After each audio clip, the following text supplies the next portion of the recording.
오늘 우리에게 주신 하나님의 말씀은 전도서 7장 15절에서 29절 정직한 삶, 이것은 지혜로운 삶이다 라고 하는 제목을 가지고 하나님 말씀 보도록 하겠습니다. 한 절씩 교독합니다.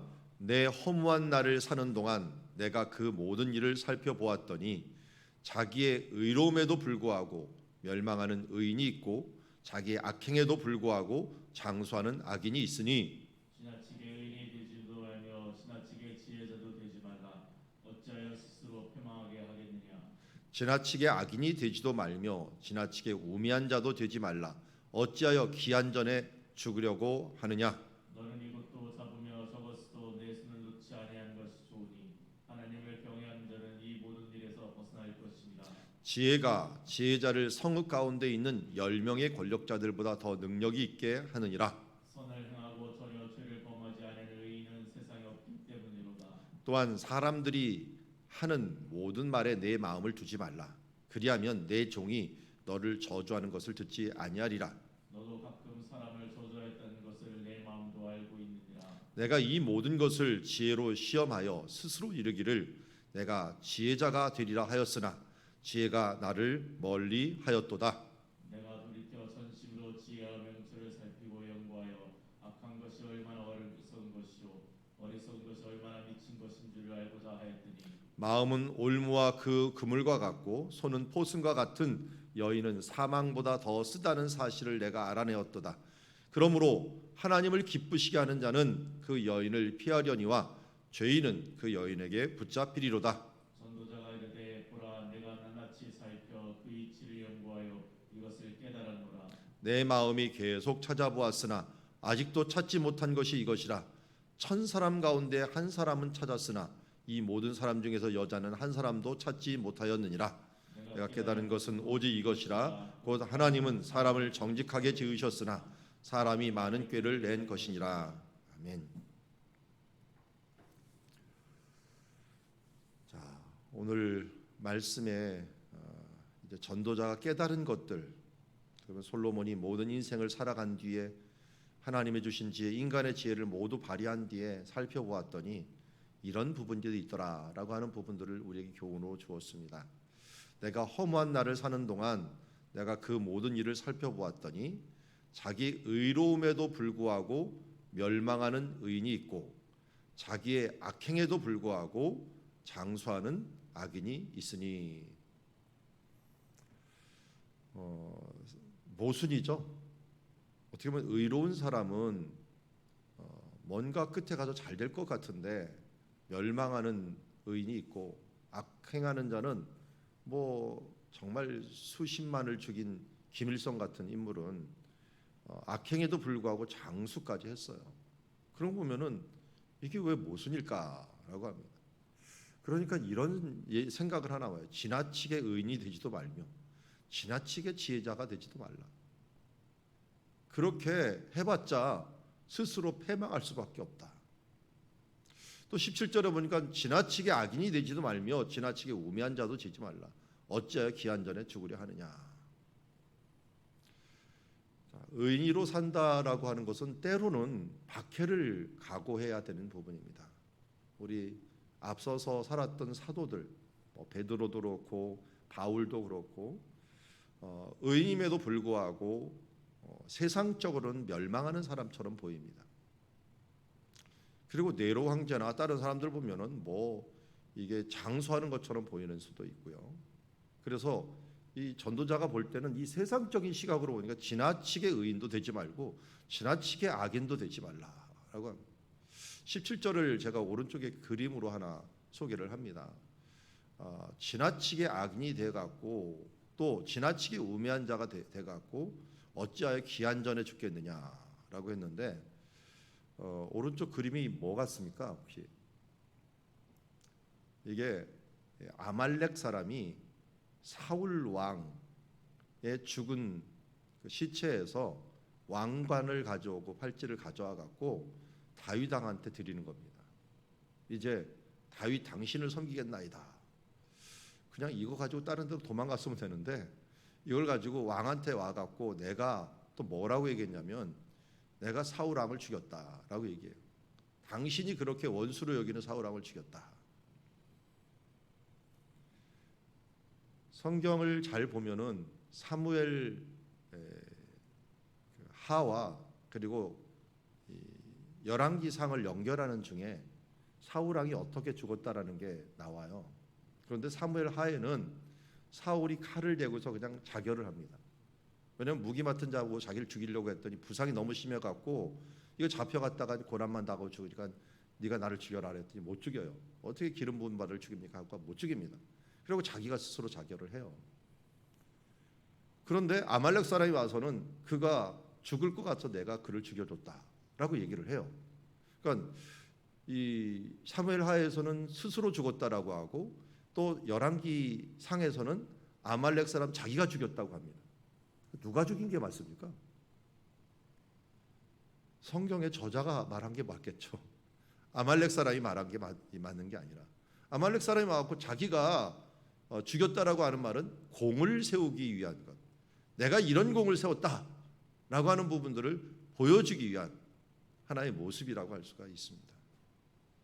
그러니까 자기는 지혜를 짜낸다고 짜냈는데 다윗 왕이 사울 왕을 못 죽여서 못 죽이는 게 아니라 안 죽이는 게 아니라 기름 부은 자라서 안 죽이는 건데 착각을 한 거예요.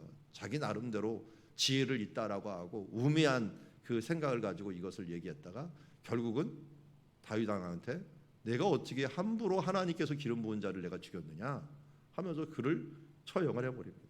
네가 스스로 말을 했으니 내가 책임을 져라 하면서 처형을 해버리는 것을 보게 됩니다. 솔로몬은 살아가면서 정말 지나친 지혜자였다라고 할 정도 지혜에 몰두를 했지만 인간적인 지혜를 아무리 짜내봤자 차라리 그것이 어리석음이 되었습니다. 우리는 잘 알고 있는 것이 십자가입니다. 십자가는 세상이 보기에는 너무나도 어리석은 것입니다. 예수께서 십자가를 지셨다는 것, 그 십자가를 지고 가는 이 그리스도인들, 누구든지 내 제자가 되려거든 자기 십자가를 지고 따라가라는데 예수님을 따르는데 그 십자가를 지고 가는 사람들은 세상 보기에는 너무나도 어리석은 거죠. 그러나 그를 믿는 자들에게는 하나님의 능력이 된다고 고린도서 1장에 말씀하고 있습니다. 우리가 주님을 믿는다는 것들, 이것은 세상을 보기에는 우매한 것일지도 모르고 어리석은 것일지 모르지만 하나님의 지혜를 따르는 자들에게는 이 모든 것이 하나님의 능력이요 최고의 지혜가 된다는 거예요. 그걸 솔로몬도 깨달았어요. 그래서 18절에 이렇게 얘기합니다. 너는 이것도 잡으며 저것에도 내 손을 놓지 아니하는 것이 좋다. 그는 균형을 맞추는 삶을 살라고 했지만 그것에 그럼 균형 맞추는 삶이 뭐냐? 인간적인 지혜에 너무 치우치지도 않고 그 우매함에 내가 빠지지도 않는 방법이 뭐냐? 했더니 하나님을 경외하는 것이다. 하나님이 기준이 되는 삶을 살아갈 때 이 모든 일에서 내가 벗어날 수 있다. 하나님의 최고봉이 뭐예요? 십자가. 예수 그리스도의 십자가. 그분 앞에 나와 그 십자가 앞에 나와서 그의 나라와 그의 의를 구하면서 나아가는 삶, 그분의 십자가를 나도 지고 살아가고자 하는 그런 삶이 그 십자가로 인하여 구원을 얻는다라고 하는 이 사실들을 전하고 나 또한 그로 인하여 구원 얻는 삶들을 살아가는 그런 자의 삶, 이것이 하나님을 경외하는 거죠. 왜? 하나님께서 성경을 통하여 우리에게 말씀해 주셨고 그 말씀해 주신 것의 핵심은 바로 자기 아들 예수 그리스도를 통하여 구원 얻는 것. 하나님이 이 세상을 이처럼 사랑하사 독생자를 주셨으니 그를 믿는 자마다 멸망치 않고 구원을 얻게 하는 이 역사. 누구든지 그를 믿는 자마다 구원을 멸망치 않고 영생을 얻는 이 역사를 하나님께서 우리에게 주셨기 때문에 그분의 말씀을 따르고 그분의 뜻을 따라서 살아가는 자들에게서는 이 땅의 어리석음에 치우치지 않는다라고 하는 것을 오늘 말씀하고 있습니다. 그래서 우리가 D6 신명기 6장 예수님의 대명령인 이 하나님 사랑이라고 하는 이 명령을 따른다면 하나님이 사랑하신 것, 하나님이 가장 사랑하시는 자 예수 그리스도 그분을 따르고 그 예수 그리스도가 가장 사랑하는 자 어린 양들을 향하여 또한 우리가 눈을 뜨고 그 다음 세대와 우리 이 담세들을 먹이는 일들에 대하여 우리가 힘써 나가는 일들, 이것이야말로 하나님을 경외하는 자들이 행해야 될 가장 큰 일이라고 할 수가 있는 것입니다.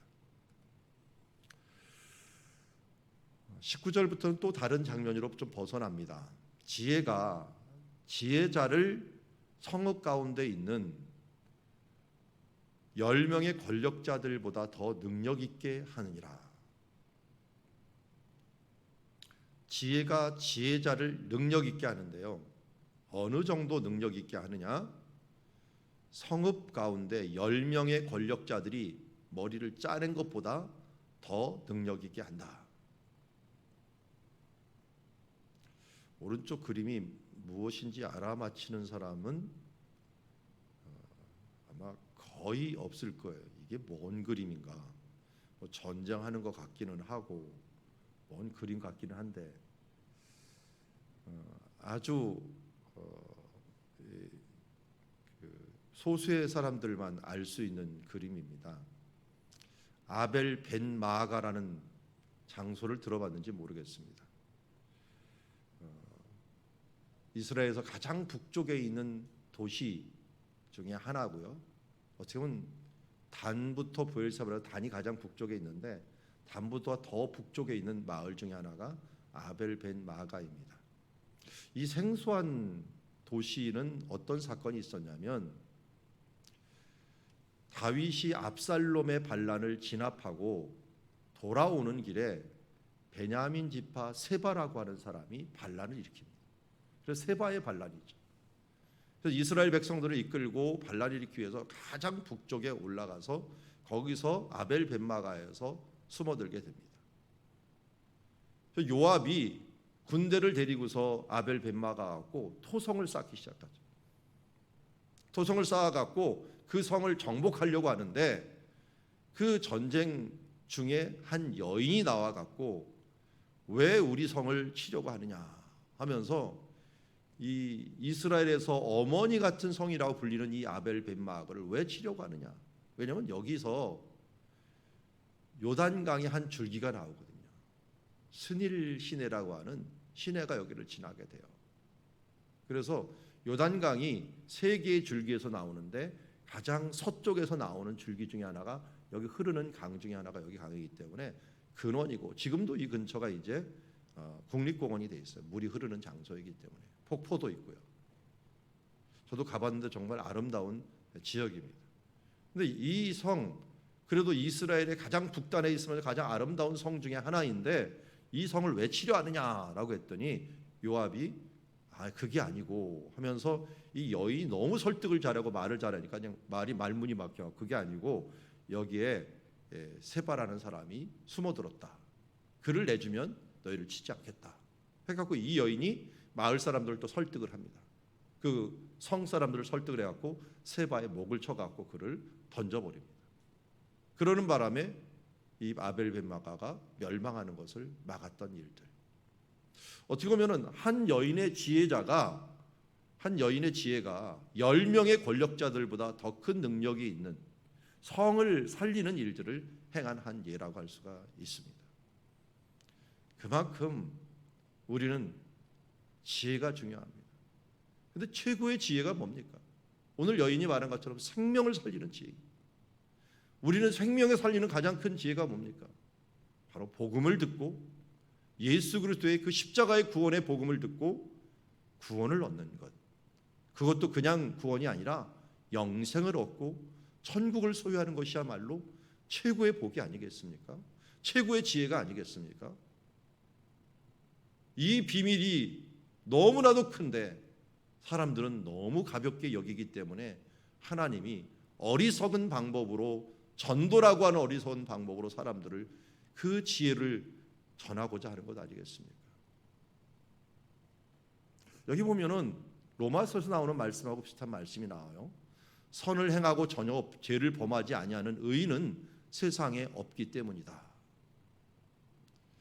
또한 사람들이 하는 모든 일에 내 마음을 두지 말라. 그리하면 내 종이 너를 저주하는 것을 듣지 아니하리라. 자, 여기 보니까 로마서 3장 10절에 기록된 바 의인은 없나니 하나도 없으며 깨닫는 자도 없고 하나님을 찾는 자도 없도다. 다 치우쳐 함께 무익하게 되고 선을 행하는 자가 없나니 하나도 없도다. 의인은 하나도 없고 선을 행하는 자가 하나도 없다라는 거예요. 오늘 20절에 보니까 선을 행하고 전혀 죄를 범하지 아니하는 의인은 세상에 없다라는 말이 똑같은 말이죠. 그러다 보니까 뭐예요? 그러다 보니까 사람들이 하는 말에 너무 마음을 두지 말라는 거예요. 의인이 없어요. 그럼 어때요? 사람들에게 나오는 그 마음에 가득한 것은 악한 것들이 나오기 때문에 그 마음에서 나오는 것들이 모두 좋은 말일 수가 없다는 거예요. 저 멀리 구석탱이에 가면은 뭐예요? 종이 그 주인을 너무 순종을 잘하는 것 같은데 나중에 오면은 저주를 하고 있어요. 너무 귀가 좋아도 별로 좋은 게 없다라는 거예요. 그러면 눈이 너무 좋고 귀가 너무 좋으면은 별로 좋을 게 없어요. 눈이 우리가 너무 좋아갖고 막 현미경처럼 본다고 합시다. 아마 밥을 못 먹을 거예요. 이곳서 세균이 우글우글, 저곳서 세균이 우글. 이걸 어떻게 밥을 먹겠습니까? 적당히 아니까 하나님께서는 이상하게 적당하게 보게 하시고 나이가 들면 적당하게 귀도 어둡게 하시고 적당하게 눈도 어둡게 하셔요. 이게 나이가 들면 아는 게 많다 보니까 너무 많이 들어버리면 과부하가 걸려갖고 괜히 스트레스 받았고 몸도 약해지는데 죽게 됩니다. 그래서 적당히 귀가 멀고 적당히 눈이 안 보이고 적당히 몸이 약해지고 하면서 하나님이 만들어 놓은 그 자리로 가는 것 같습니다. 사람은 자꾸 까먹죠. 남들한테는 싫은 소리를 안 듣기를 바라지만 자기는 싫은 소리를 해요. 또 22절 보세요. 너도 가끔 사람을 저주하였다는 것을 내 마음도 알고 있느니라. 너도 험담하지 않느냐? 근데 왜 다른 사람들이 험담하는데 왜 그렇게 민감하게 반응을 하는 거냐? 한마디로 이게 하나님께서 우리를 향하여 뭐라 합니까? 내 주제를 알라. 내 꼬라지를 알라. 너도 그러는 주제에 뭘 그러냐? 여러분 우리가 기도하면은 참 겸손해집니다. 말씀을 보면 참 겸손해집니다. 말씀의 거울 앞에 나를 쳐다보면 나도 별 수 없는 인간이에요. 나도 연약한 인간이요, 부족한 인간이요, 더러운 인간에 불과합니다. 우리는 은혜로 구원받은 거지 우리의 행위로 구원받은 게 아니기 때문에 그 모습을 보면서 어떻게 해요? 겸손하여져서 또다시 다른 사람들에 대해 나도 부족한 인간인데 하면서 용납할 수 있는 그런 마음을 가지게 되는 거죠. 사춘기의 아이들이 말썽을 부리다 보면은 말씀의 거울에 또 기도의 그 거울에 한번 비춰보면은 나도 옛날에 그 못지 않았다. 나도 옛날에 우리 어머님이 그 못지않게 나의 이 모습을 보고 고생하셨겠구나. 우리 부모님들이 참 답답하셨겠구나 하는 생각을 가지게 됩니다. 지혜는 바로 하나님께 있습니다. 그래서 우리가 수시로 하나님이 말씀하신 그 말씀의 거울에 우리를 비춰보고 기도하면서 우리를 돌아보고 행할 때 정말 지나쳐야 될 것, 용납해야 될 것, 차라리 내가 회개해야 될 것, 그 전에 깨닫지 못했던 것들을 돌이켜야 될 것, 고쳐야 될 것만 나오는 것이 바로 우리의 모습이 아닌가 하는 생각을 가지게 됩니다. 솔로몬은 지혜를 정말 갈구했습니다. 그래서 이 모든 것을 지혜로 테스트하고 스스로 이르기를 내가 지혜자가 되리라 노력을 했습니다. 그런데 지혜가 나를 멀리하는 것 같다. 이게 이상하게 공부하면 공부할수록 더 무식해집니다. 공부하면 공부할수록 더 판단력을 잃어버려요. 이런 경우 저런 경우 이런 예외 저런 이 예외들이 정말 많이 발생하는 것들을 알게 되면서 두려워집니다. 알면 알수록 더 고민이 많이 됩니다. 그러니까 이미 있는 것은 멀고 또 깊고 깊도다. 누가 능히 동탈하랴. 아니 그냥 이거 리모컨이라고 그냥 말하면 되는데 이거 리모컨이라고 말해야 돼. 이거 까만 리모컨이라고 말해야 돼요. 이거 모니터를 조정하는 까만 리모컨이라고 말을 해야 돼. 아니면 그 까만 리모컨 중에서 번호가 9자까지 0자까지 써 있는 것이라고 말해야 돼. 하면서 뭔가 정확하게 얘기를 하려면 그냥 머리가 빠개지게 되면서 이것저것 막 다 얘기하고 이거 한국 거야 중국 거야 이 배터리는 어디서 나온 거야 하면서부터 다 생각하면 그냥 얘기해. 그런데 그냥 어떻게 얘기하냐고. 너무 다양한 변수가 있는데 어떻게 이것을 바라보냐고 하면서 뭘 통달하려면 더 고민만 깊어지는 것이 사실입니다. 그래서 내가 돌이켜 전심으로 지혜와 명철을 살피고 연구하여 악한 것이 얼마나 어리석은 것이요 어리석은 것이 얼마나 미친 것인지를 알고자 하였더니 마음은 올무와 금을 갖고 손은 포승 같은 여인은 사망보다 더 쓰다는 사실을 내가 알게 되었도다. 그러므로 하나님을 기쁘시게 하는 자는 그 여인을 피하려니와 죄인은 그 여인에서 붙잡히리로다. 이게 뭔 말인지는 모르지만 하여튼 악한 이 어리석은 것들을 알고자 알고 하지만 더 수렁에 빠졌다. 그리고 어떻게 보면 인간적으로 알려고 하는 이런 모든 부분들은 지혜는 거의 그에게 올무 수준이었다. 거의 포승 같은 이 음녀 수준이었다라고 하는 것입니다.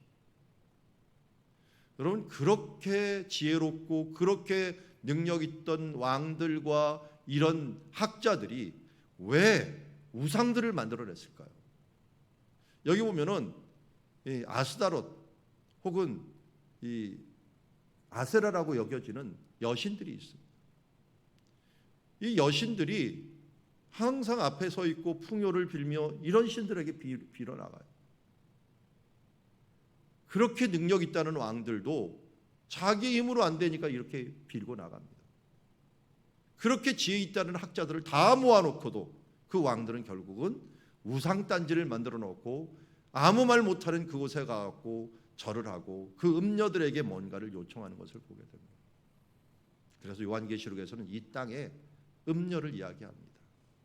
그 음녀가 권력자 위치에 서갖고 그 사탄의 그 하수를 받은 그 음녀가 사람들의 마음을 혼미하게 만들어갖고 그를 구렁텅이에 빠뜨려 버린다는 것입니다. 여러분, 세상의 것을 구하고 세상의 풍요와 권력과 이런 향락을 통하여 무엇인가를 얻으려고 하는 모든 것들은 미친 짓일 뿐만 아니라 결국 그것을 통하여는 이 음녀에게 잡혀가는 사망보다 더 쓰디쓴 그 맛을 볼 수밖에 없다는 것입니다. 솔로몬은 그러므로 깨달은 것이 있습니다. 하나님을 기쁘시게 하는 자는 이런 음녀들에게 붙잡히지 않을 것이다. 이런 함정에게 빠지지 않을 것이다. 뭘 쓸데없는 고민에 내 모든 심경을 쓰지 말고 먼저 그의 나라와 의를 구하며 하나님의 뜻을 구하려고 하고 하나님을 기쁘시게 하려고 하는 그런 사람들은 이런 쓰잘데없는 지혜와 세상의 것들을 구하다가 그 함정에 빠지지 않는다라고 말하는 것이나 마찬가지입니다. 오늘도 우리가 하나님을 기쁘시게 하는 자가 되기를 원합니다. 마지막으로 27절에서 29절에 보니까 이 전도자가 이르기를 보라 내가 낱낱이 살펴 그 이치를 연구하여 이것을 깨달으느라 내 마음이 계속 찾아보았으나 아직도 찾아보지 못한 것이 있는데 1000사람 가운데서 한 사람이라도 좀 내가 제대로 된 사람을 찾았는데 하나 찾았나 봐요. 내가 한 사람을 내가 찾았으나 그래도 또 이 말을 왜 하는지 모르겠어요. 이 모든 사람 중에서 여자는 한 사람도 찾지 못하였느니라. 왜 썼을까요? 이 당시의 여인들이 그런 모습들이 있었나 봐요. 어쨌든 사람 찾기 힘들다라는 것을 의미하고 있죠. 그래서 29절에 깨달은 것을 얘기합니다. 내가 깨달은 것은 오직 이것이다. 하나님은 사람을 정직하게 만드셨어요. 지으셨어요. 그래서 사람들이 많은 꾀를 낸 것이다. 오늘 우리 찬양에도 정직한 마음 주시옵소서라고 했는데요. 하나님이 다윗이 죽은 뒤에 다윗을 평가할 때 하시는 말씀이 있어요. 이렇게 합니다. 그의 후손들에게 이는 다윗이 햇사람 우리아의 일 외에는 평생의 여호와 보시기에 정직하게 행하고 자기에게 명령한 모든 일을 어기지 아니하였다. 다윗의 가장 큰 강점은 하나님 앞에서 정직하였다는 거예요. 실제로 그리고 지금 오른쪽에 있는 게 우슬초인데요. 시편 51편에 우슬초로 나를 정케 하소서. 정직한 마음, 정직한 영, 이 부분들을 내가 새롭게 하여 주시옵소서 하면서 그의 가장 큰 강점이었던 이 부분들을 이 밧세바 사건 때문에, 햇사람 우리아의 사건 때문에 흐려진 것에 대해 회복하기 위하여 간절히 기도하는 모습을 보게 됩니다. 여러분, 하나님이 오늘도 우리에게 가장 중요하게 여기는 것이 무엇일까요? 하나님 앞에 정직한 것입니다. 깨끗한 마음, 정직한 마음, 순전한 마음으로 주님 앞에 서는 것, 그리고 그 말씀을 지켜나가려고 하는 것. 괜히 잔꾀 부리고 더 많은 것을 소유하고 대단한 능력을 얻는 것들이 하나님이 보시는 것이 아닙니다.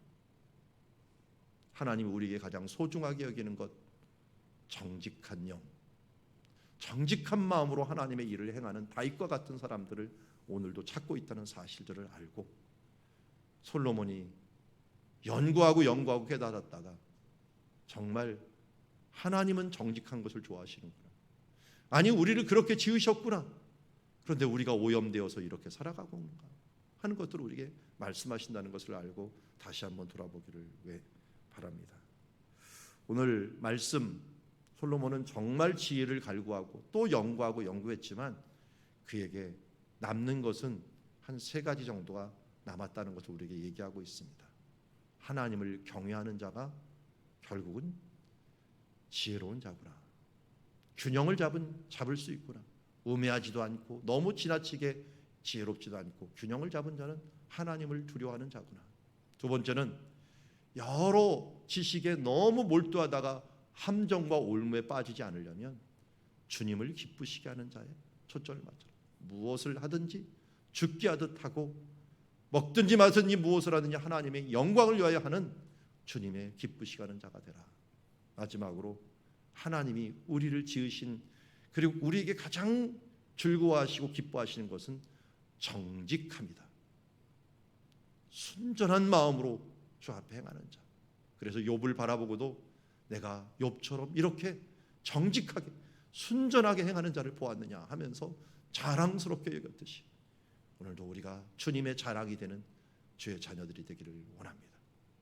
돈이 드는 것도 아니고요, 능력이 많은 것도 아니고요, 뭔가 우리가 대단한 힘과 지혜가 있어서 이루는 것들이 아닙니다.